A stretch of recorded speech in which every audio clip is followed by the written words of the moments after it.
it's another band. All the Mars and cars now, with your bag it up. Light up my card with a sweet one bliss. Someone flips me a bag it up. Say, oh, it's another one. It's another one, yeah, it's a full strand, yeah. Oh, it's another one, it's another one, yeah. What's going on, people? Welcome into another episode of the Stay Weighed-In show, presented to you by iBoxingHub in association with our partnership with D-Rock Clothing. You know the vibes already. iBoxingHub 24, get yourself 40% off. I'm joined by my man Ray. How you doing?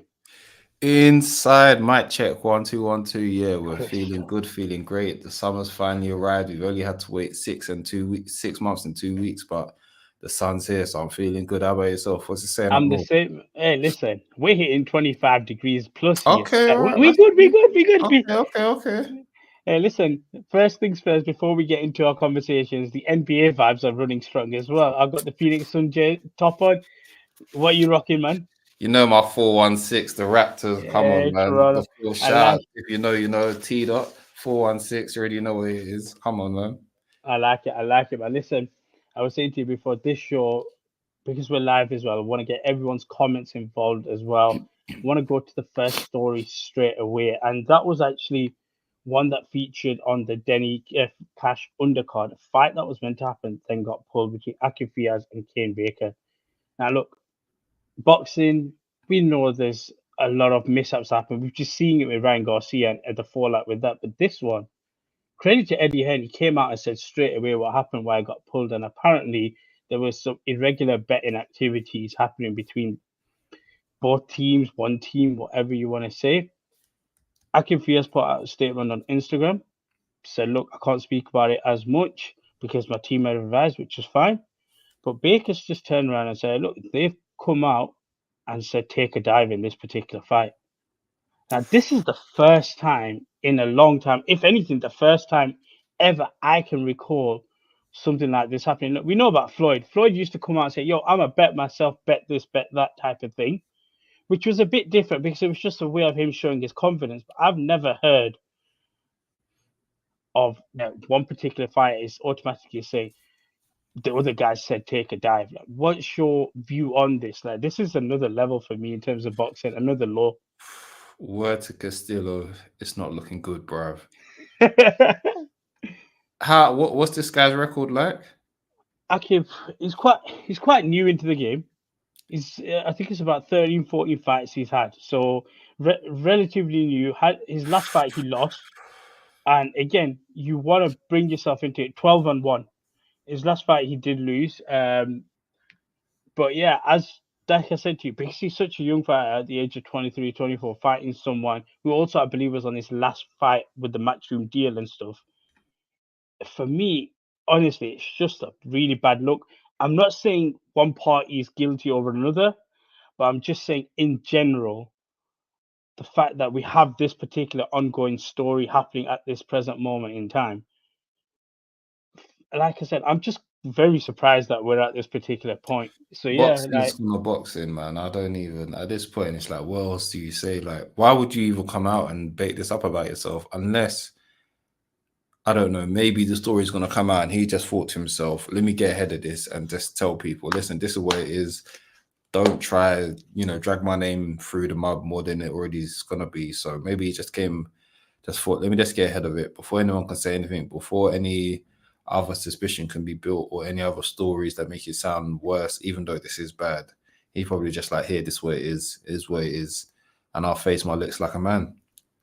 Do you know one thing I want to say is sometimes you have these type of stories and it's like, okay, we're gonna put it to one side, but still comment on it. In terms of Eddie Hearn just coming out straight away and saying it as it is, like, look, there's been illegal activities, etc., like that. And stuff like that. Like, does that a lot of credit to Eddie Hearn go there? Because he's just putting it out there straight away, not in letting the fans go behind and just speculate. He's putting it out there straight away to be like, this is what's happened, why the fight's been cancelled.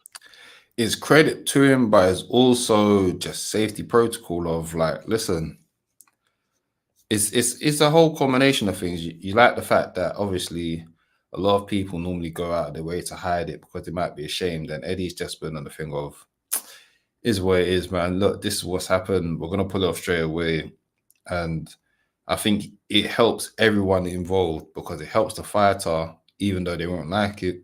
And the fact that Eddie didn't even throw him under the bus. He just said we had to pull him off. The fighter himself has probably just thought to himself, let me get this over and done with. This is what I've done, which I commend. Even though it's a thing you should do, but what you should do is not always done. And so I think all parties involved probably just realized it's better to just rip the Band-Aid off now rather than to slow tear it and then cause more damage. Nah, I hear it. I think at the moment, I don't officially think anything's been confirmed. Both guys have made these statements and we're just working on it. We've got a few comments coming in. I'm going to go to Ross straight away. Listen, because Fiaz is from your locality, Abbas. I bet you knew about it before Eddie. Listen. Like I said, I've got a lot of respect for Aqib Fiaz. Crazy. He said it for Burnley like that. Bro, that's nasty. But like I said, both guys are still innocent until proven guilty. I just think for me, it's a super bad look for one guy who's super young in terms of his career, another guy who's on the aging side of things, but just in general, I think it's a bad look. Shout out to obviously Ray, Trey in the building. Shout out to my guys. Listen, we know you guys have also got your show coming up as well. So yeah, I think that's about 10 o'clock tonight as well. So tune in with Rico as well. Neutral, as always. Big up the lads. Big up to yourself, man, as well. Let's have a look at a few more comments. I thought Eddie said he didn't have the right to pull a contract to fight off. In this case, I think you kind of have to pull it if you're giving notice like this, because I don't know if you remember this. WCW back in the days. Yeah. Just hear me out. There was a fight. There was a match between Hogan and I think it might have been Sting or Jarrett. And there was just it might have been Kevin Nash, and he just points the finger. Oh, yeah. You know what I mean? You know what I mean? Yeah. And I believe that just Jarrett. Yeah. Points the finger. The reaction is what it is, and everyone's just like, "Yo, what the hell's going on?" So, yeah, listen. I know we get our wrestling references in there. Rob may not like it, but we could have potentially seen something like that as well. But yeah, quick little shout out to Aisha as well, saying good evening. Listen, shout out to Aisha, my Hajj Mubarak to you as well, and everything you've done as well. I know you're going to hopefully be there for the presser that we're going to talk about soon. Moving on though swiftly, I want to talk about Ben Shalom because he's had a lot of criticism in the past, but obviously he was part of the event that happened over the weekend. Obviously, we know Queensberry and Matchroom are the big two in terms of this new power play between promoters getting together, putting on fight cards. When you look at Ben Shalom and his roster, like where do you think he fits in all of this, and what can he do to make himself some form of a power play in this? I've said it for like a few months now. I feel like they have the best British roster. Where Matchroom and Queensberry have succeeded of making, you know, their limited British fighters go on the world stage, and then also acquiring other world level fighters from different regions. Boxer have been acquiring a lot of British top talent and have been putting on very great British shows. And it's like, listen, make British boxing great again. I feel like they've been doing very good on that part. They got a lot of fighters. Well, let me not say a lot. They've got a handful of fighters that could reach the world level.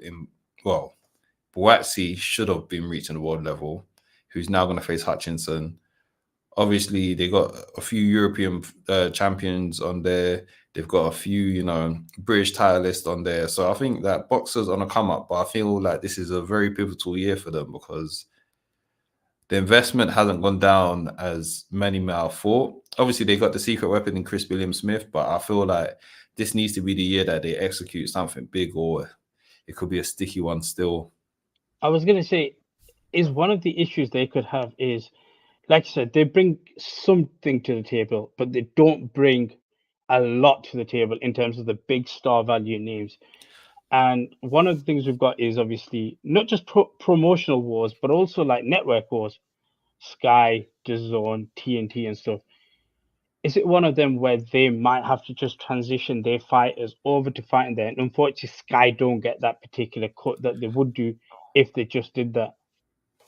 I don't. Do you know what it is? I feel like they are what they're doing now is good on building their base, because I think the issue that they was doing before was instead of trying to build their base, they were trying to compete, and you didn't have the firepower to compete. Whereas when they've done the fights of like Wardley versus Clark or Buatchi against Dan Aziz, or even when they done Khan against Brook, which I believe they opened up with, they showed on a British level that they've got the potential to do something solid. And I think the issue that they come in with is when they try to spar with the big boys too early.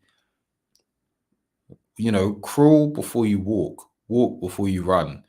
Right now, I'd say they struggle with the crawling phase, but now it's time to walk. So just continue walking, build, like I said, build that British foundation, because I feel like with Matchroom and Queensbury doing what they're doing, they've left a gap there for them to build some British stars. They've got Bren Whittaker there, I don't know for how long, but if they can appease him, then make it worth his while. And I feel like the good British fights and good British fight nights that they've put on of late, we spoke on Chris Billiam-Smith and Riakporhe, and for me, I've said this a long time ago, I feel like they're missing a trick with not marketing Chris Billiam-Smith more. I feel like he should be a more household name. With the reach that Sky has, I feel like they need to be using their facilities to like send him to the moon, because polished middle class kid, degree from uni, clean cut, is gentleman, everything. This should be the guy who should be marketed. I don't understand, like, that should be the guy you're marketing. And the fact that you made him fight at Crystal Palace when this guy's got his own cult back in Bournemouth was crazy. But it looks like they seem to be learning from their mistakes from prior years, and they're finally starting to get some things right. So here's the more success to them, because the more success to them, the more opportunity for other fighters. I was going to say, it's interesting you mentioned Chris Billiam-Smith, because Roz dropped a little comment here saying that not clear that any of boxer fighters they had from the start will be good enough to reach the top. What's your take on that? Because I understand it. I think what's happened is, for me, it's always been one of the things, with a boxer show. It's overly boxer, if that makes sense. But I think that's good. That's what I said. It goes back to the whole point of build. I get what Ra's saying. It's like, well, to be fair, Chris Billiam-Smith has come to the top, but I won't say he's an exclusive boxer fighter they've built up. He's just someone that free agency hit him at the right time. But then I feel like with boxer, if you need to stick to the British level, stick to the British level and build from there. That's how you build stars. I felt like the night that they had Ward and Clark, that is the type of night where you build stars, because everyone was watching that. It was on a Sunday. They were slugging out. They put on a hell of a fight. They put more behind that promotion than they usually do, and they bear the benefits. And I feel like if you build on those couple names a bit more, you could have big fight nights and bring, glory back to Sky Boxing. Whereas if you try to go and compete with the Eddie Hearn's, not saying that you haven't got fighters that can beat them, but overall firepower. Hey, we saw it. We saw it this weekend. We saw it this weekend on a British level. We saw it this weekend. Oh, no, listen, I don't. Not much can be spoken about that gym, so I don't. I like a few. I like a few individuals from that gym that's it's been looking funny in the light, but no comment, officer.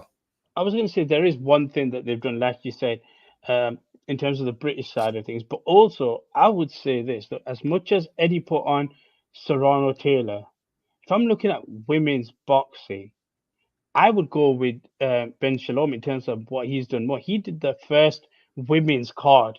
No, I can't give him that. I'll give him that. I would say that was all Clarissa Shields. That was, if Clarissa Shields. Let's get one thing straight. As polarizing as Clarissa is, if Clarissa Shields wasn't as rugged and so determined for everyone to know her name and know who the quote is, that fight wouldn't be as big as it was, because she was the one pushing for the promotion. She was the one that was traveling to the UK to make it happen. She was the one who was getting in the ring, and when it was her post-fight interview, she let Savannah speak. Then when it was Savannah's one, Ben was doing this weird thing when he wouldn't let Clarissa into the ring, and I was just looking at it like, that's how you build a fight. Eventually they did, but I was looking at Shalom like, what are you doing? Do you want to build this fight or not? You can't keep on trying to build a fight off of, she beat you in the Olympics. Like, that wasn't enough. Clarissa put that promotion on. Clarissa put that promotion on her back and got it in blood. Like, That's what I'm saying. Boxers now learn from them lessons, but I can't give him credit for that one. So Ross got this comment, and I might disagree with him here. I don't think Eddie's neglected the UK scene.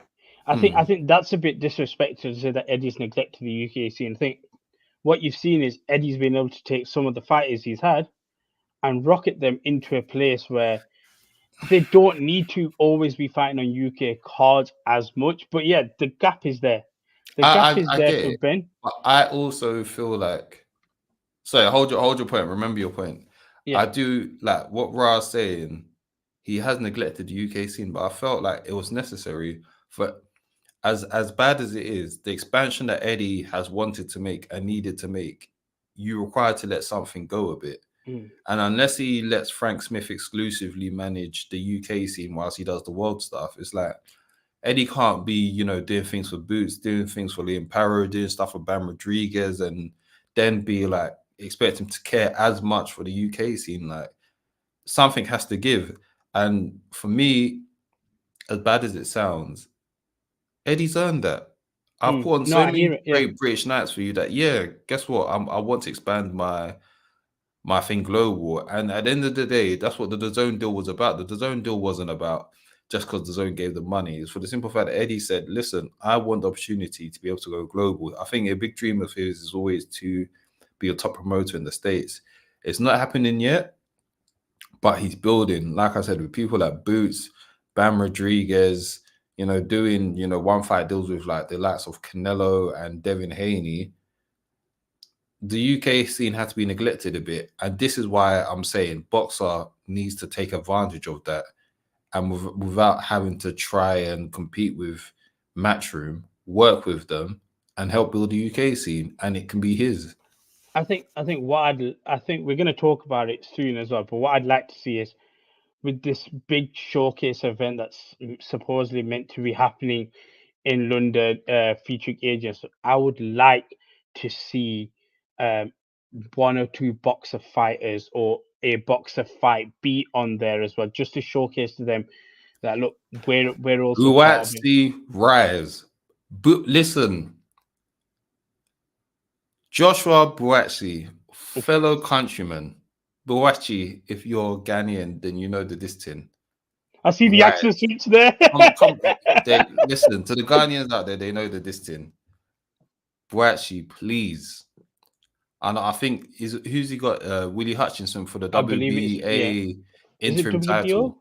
WBA, WBO, okay. One of the W's. We need that back in blood. It's enough. Buatsi, listen, man. You've done all that. We get you've had the injuries, and then, you know, times that you needed to step up, you haven't because of things out of your control. Now is the time. Stop doing Theo Walcott settings. Now is the time to step up, and because you can't be a 30-plus-year-old prospect. Go out there, become the star that you are. I'm Team Buatsi all the way. I'm hopefully waiting for him to win that world title so he can defend that in Ghana as well. But we need you to step up. I know, like I've always said, I hope that Better Beef wins the undisputed fight between him and Bivol, because I'm pretty sure he retires after. Yeah. He splits the belts like his Dragon Ball Z, and all them belts go scatter. And Buatsi, you go up there. Either they, you know, automatically make you the champion, or you fight to become champion and rightfully take your world championship, because Ghana's been needing this rude boy. So please, Pacho, make it happen. Ash is with you. She's Team Buatsi as well. Interesting, yeah.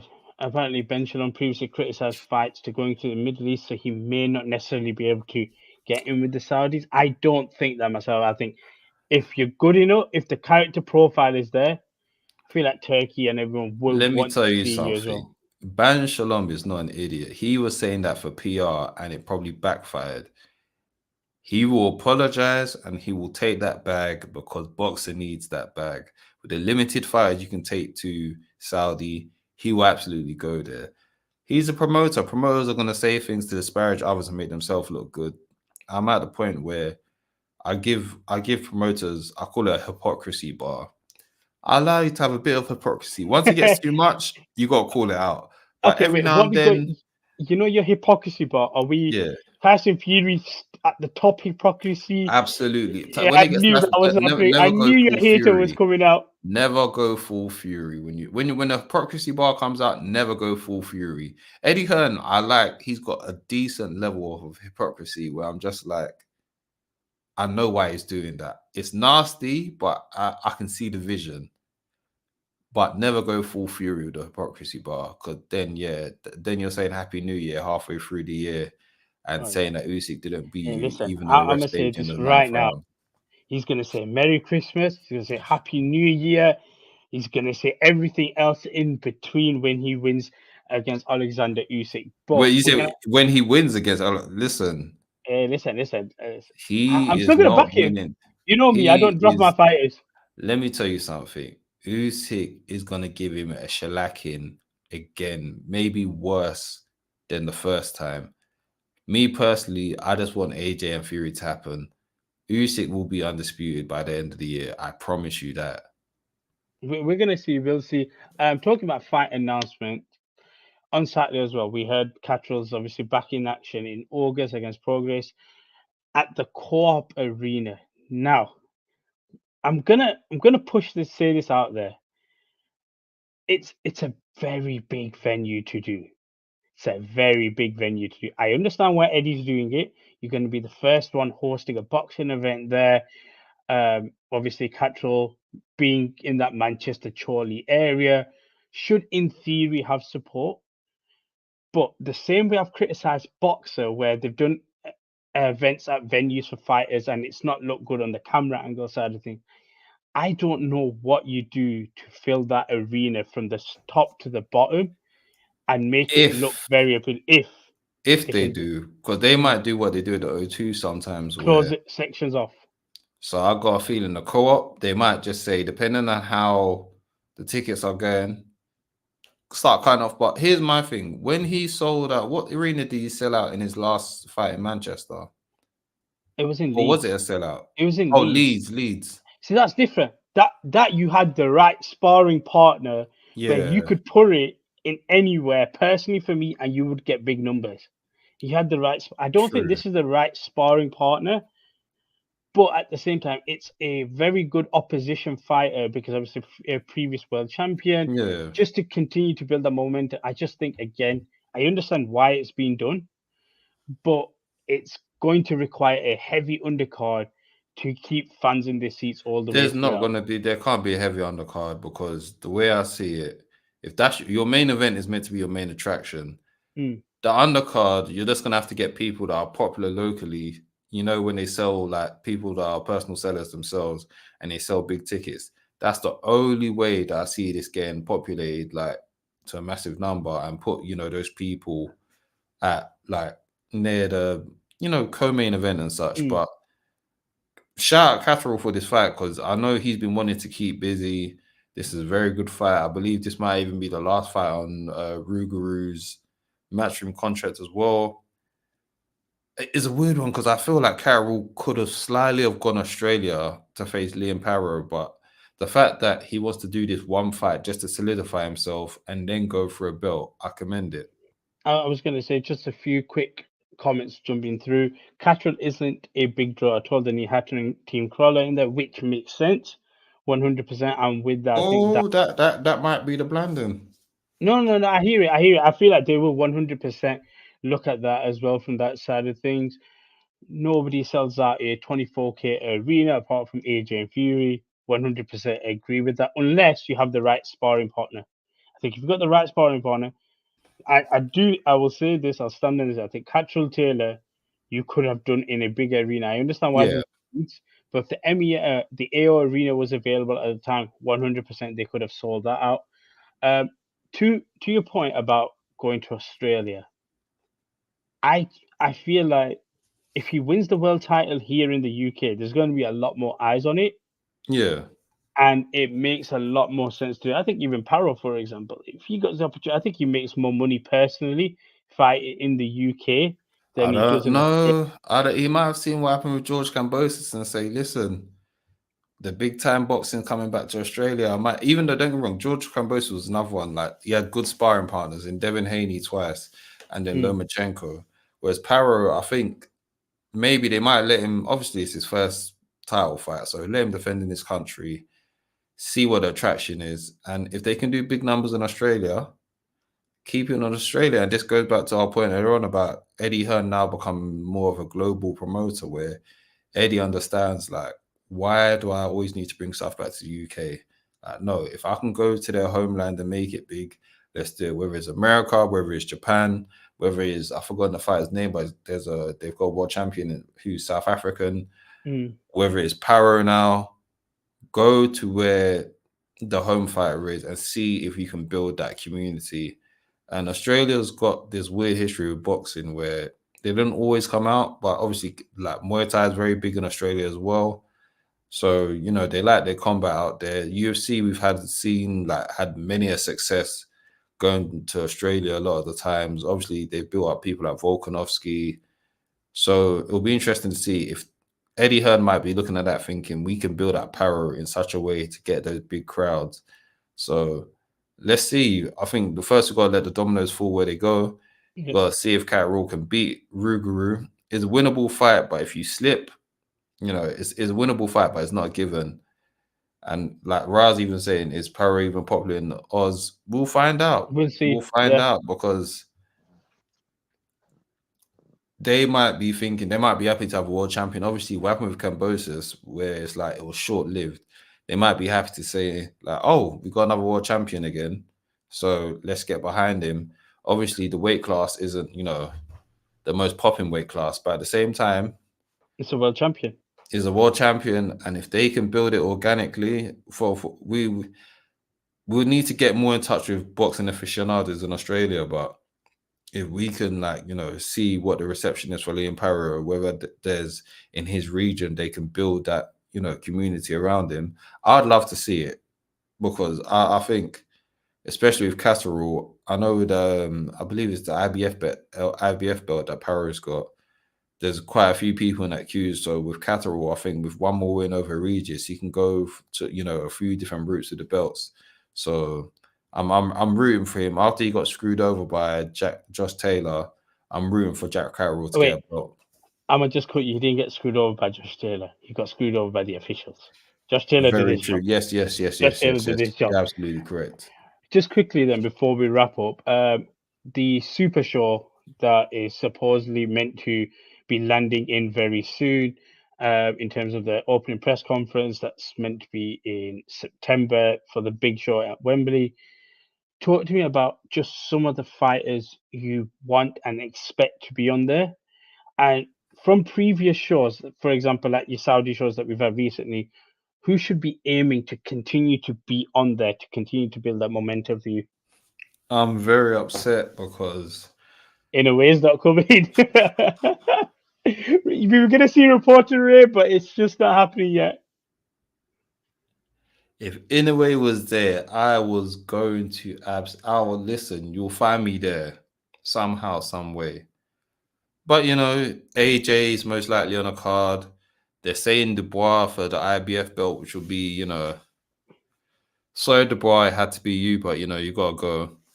But I think those two, then I think Buachi versus Hutchinson. And listen, man, Hutchinson has to go down. That was some of the worst showboating that I saw in that last fight with Craig Richards. But that was, for me, that was more Richards being off than Hutchinson being on. But give credit where it's due. When you have to step up and get the win, he got it. So fair enough. But yeah, I need Buachi to, if he can get on a card, I want it to be a big triumphant fight, which puts his name back in the headlights again, because with his on again, off again career, I feel like this is the time where it's like, AJ undercard, you're going to be in the spotlight again. Make a name for yourself. Make yourself famous. Let people talk about you the same way you see in boxer cards when Ben Whittaker fights, and people, yeah, the main event's all right, but people want to see Ben Whittaker. Take this opportunity, put Hutchinson down, and let people know, listen, I'm still the guy. And as soon as Bivol and Better Beef get done fighting for that belt, that's me. I don't want to hear Anthony Yard after he wins. Do not give me Anthony Yard. Please let that go. It's a shame that fight's not going to happen, but that's a whole nother head case. Other than those four people mentioned, I'm not even too sure. Oh, Shiraz. Yeah.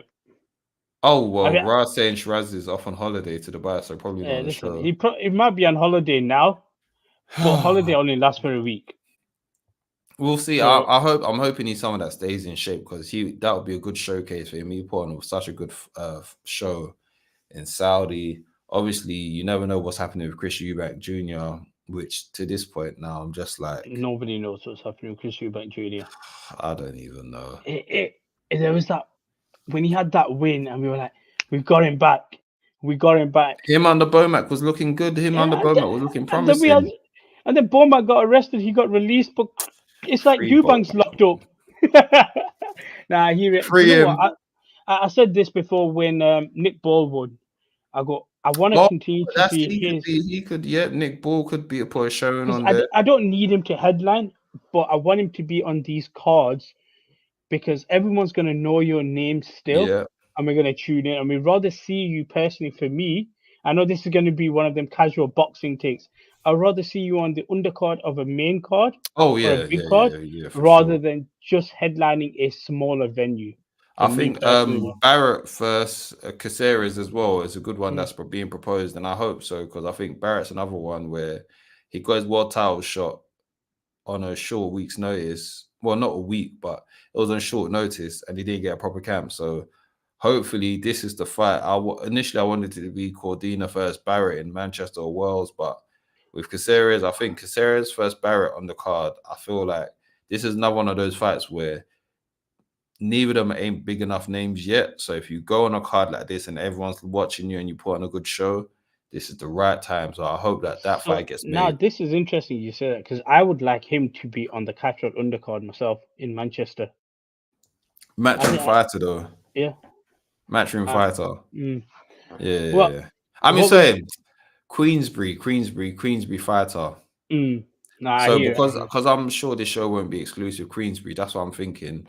It's better to be on this show. It would be good to put him on the Manchester card, but with him being a champion, I'm sure Queensbury would rather be in a cross promotion show rather than a Matchroom show. Yeah, listen, we don't know what could happen. Coming up to the fight night, there may be a lot more fights that just cross over. Which, like I said, I understand promoter wars, but I think we're now finally in 2024 over it, and everyone sees the ability of working with each other. Just don't work with Oscar De La Hoya. Just don't work with him, because the less we say about him, it's probably best off. I don't even. Though, to be fair, Golden Boy is a whole mess, and unless I know he was begging Turkey to help him do him first Top Rank, which I think would be a very good card. I've always said it. Top Rank has the best roster in boxing for me, talent for talent. They just don't know how to make stars, whereas everyone else doesn't always have the greatest roster, but they know when it's time to hone in. They know how to make stars, and you've seen the video clips of Eddie speaking on Shakur Stevenson, where it's kind of like.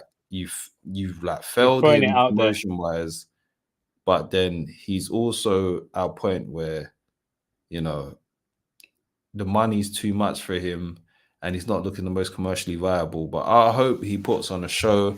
Obviously, you got someone who I don't like the character, but I respect him as a fighter. You got Teofimo fighting, so this Saturday as well against Claggett, which I don't even.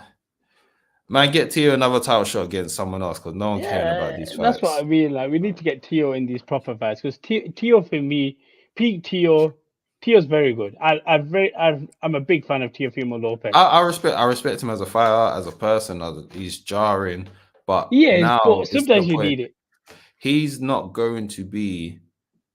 Once again, this is Top Rank failing to make him a star. He's not going to be the commercial attraction he thinks he is, and the way that he talks is like.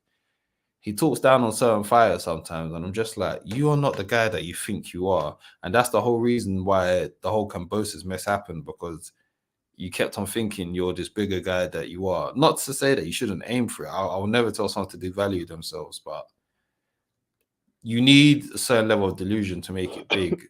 And remember what I was saying about the hypocrisy meter? If you cross that dangerous line of delusion and, you jump too deep into the deep end of it, it backfires. And I feel like that's what happens with Tio all the time. And his last 2 fights have been stinkers. So, well, no. The fight against Jermaine Ortiz was a stinker. Josh Taylor was good. And then Sandor Martin was a stinker. So maybe this fight's going to be great if we're going off that pattern. Listen, I'll be honest with you. The Teofimo Lopez pattern for me, before we wrap up, is make him an underdog in a fight. He'll show up. Make him the favorite. He's gonna just have an. You can't be a great champion if you don't know how to be champion. What is that? What excuses are we making for people? The guy saying he don't want to fight Shakur because he don't know how to cut off a ring. What is this? What's this incompetence that we're? Wait, one last thing. They're holding back Terence Crawford. They're holding back Terence Crawford against the. You saw what happened when Terence, my boy Terence, left Top Rank. He became a star. I said it. But shout out Neutral, and then also with Ra saying Inoue ducks MJ. I'm not having that. No. I don't know what contractual stuff is happening. I don't know if Bob Arum's doing this thing where he's not too happy with Matchroom or the Josh Taylor fight, so he's trying to say screw Matchroom, which is stupid because you got to accept that your guy lost. But I'm not having Inoue as a duck. This guy has done too much great things. You're going on like he's moving like Canelo. If he's like moving like Canelo, and he's taking like 36 minutes into this, so you do that now when you know it's wrapping up, Dan. If Inoue takes 2-3 fights on the bounce against guys that shouldn't be there, then I'll put him in that category. But for now, Inoue is not in that category. That just sounds like a whole bunch of politics because Inoue himself was saying he was down to fight MJ, and Bob Arum's just stepped in and basically stepped on it. And I don't know what's going on with that, but hopefully they sort it out. But no Inoue slander shall be tolerated. Nah, listen, I hear it. Listen, guys, we're going to wrap up today's episode. I see the comment already, so I'm going to just put it out there because why not? There's no bait. There's no bait whatsoever. Viva Mexico. I know it's the Euros, but I'm watching the Copa America for Mexico. That's all I'm saying. They're all dry. Listen, AFCON had the best football tournament of the year, but that's Euros has been a vibe. Copa America, we're working into it. But yeah, guys, listen, we're going to wrap up today's episode of the Stay Weighted Show. As always, like, share, subscribe, follow the guys on social media as well. Look, we got another show coming out with Rico and the Commissioner Trill himself. So yeah, looking forward to that towards in the evening and obviously throughout the week as well. Ray, quick final words from yourselves before we wrap up. Love and guidance, people. Stay weighed in. Viva Mexico. Until next time, peace.